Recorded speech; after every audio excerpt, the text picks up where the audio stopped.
তোমাদের আছে নাকি বলবে, হ্যাঁ। আর এর মা একে চকলেট খাইয়ে খাইয়ে এরকম করে দিয়েছে। আমার মিস বাবারে বাচ্চাদেরকে চকলেটই দেয় না, কি বকে। আর এইদিকে দেখো আমার দিদির মেয়েকে ওর মা ওকে চকলেট খাইয়ে খাইয়ে দাঁতগুলো পুরো পচিয়ে দিয়েছে।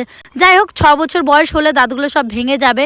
তো সবাই বাড়ি চলে গেছিলো আর আমি ঘরে বসে বসে মনটা অনেক খারাপ লাগছিল আর কান্নাও পাচ্ছিল।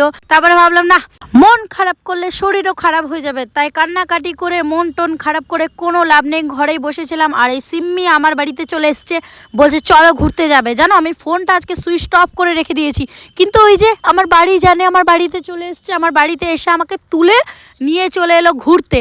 তো প্রথমে চলে এসেছি আমরা খাই খাই জাংশনে। যারা দুর্গাপুরে থাকো তারা জানবে এই জায়গাটা কোথায়। তো প্রথমে তো আমার আসার ইচ্ছাই ছিল না। তো এই দিদিরা কালকে আমাদের বাড়িতে এসেছিল, কিন্তু আমাকে বলছিল কালকে যে কালকে যাবে খাই খাই জাংশনে, যাবে যাবে যাবে। তো আমি এই দিদিটাকে না বললে হয়, তাই এই দিদিটাকেও ডেকে নিয়েছিলাম। কিন্তু খাই খাই জাংশনে অনেকটাই ভিড় ছিল, তাই সেখানে খাবারের মতো কোনো কিছুই ট্রাই করিনি। শুধু একটা কুলফি নিয়েছিলাম, সেটাও দাম নিয়েছিল 50 টাকা।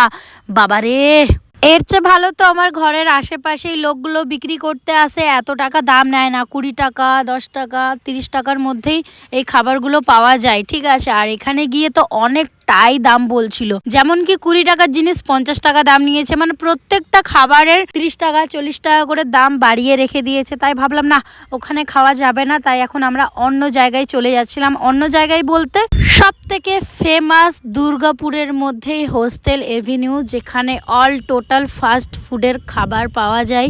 তো সেখানে আমরা চলে এসেছি। তো এখানে আমি সিম্মিকে খুঁজছিলাম যে সে কোথায় রয়ে গেল। তারপরে দেখি ও বাবা, ও তো আগেই এসে হাজির। তো যাই হোক চলো এবার কি খাবো দেখা যাক। তো এখানে দোকান ভাবছিলাম যে কোন দোকানে খাবো আজকে আমরা খাবার। তো অনেক ভাবনা চিন্তা করার পর সিম্মি বলছে চলো আজকে বার্গার ট্রাই করা যাক। তো একটাই বার্গার নিলাম।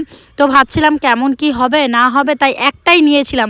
ফার্স্ট একটাই ট্রাই করলাম, দেখলাম যে খেতে বেশ ভালোই ছিল, কিন্তু তাও আমরা আর বেশি নিলাম না। তো এখন আমরা চলে যাচ্ছিলাম ডেভিডে, সেখানে চলে এসেছি। সবার প্রথম একটা চিকেন পকোড়া নিলাম, না সরি চিকেন পকোড়া না, এটা হচ্ছে ললিপপ নিলাম। ললিপপটা খাওয়ার আগে স্লাডগুলো খাচ্ছিলাম। সত্যি বলতে ললিপপটা মোটামুটি ভালোই ছিল। তারপরে নিয়েছি হোয়াইট সস পাস্তা। আজ প্রথমবার হোয়াইট সস পাস্তা খাচ্ছি, মোটামুটি ভালোই ছিল, কিন্তু হোয়াইট সস পাস্তার মধ্যে চিকেন মিশিয়েছিল। তো যাই হোক খেতে বেশ ভালোই লাগলো। তারপরে নিয়েছি চিকেন স্যুপ টুপ খাওয়ার পর এখন চলে এসেছি আমার বাড়ির কাছেই একটা দোকান আছে, সেই দোকানে পান নিতে। তো আমি পান খাই না, তো একটা দাদা ছিল, সেই দাদাটা পান খাচ্ছিল। আর তোমরা গাইজ কমেন্ট করে বলো এই দিদিটার বয়স কত হতে পারে। সবাই যে যার মতো করে বাড়ি চলে গেল আর আমিও চলে যাচ্ছি বাড়ি। আর এই ভিডিওটা ভালো লাগলে অবশ্যই লাইক করে দিও। টাটা।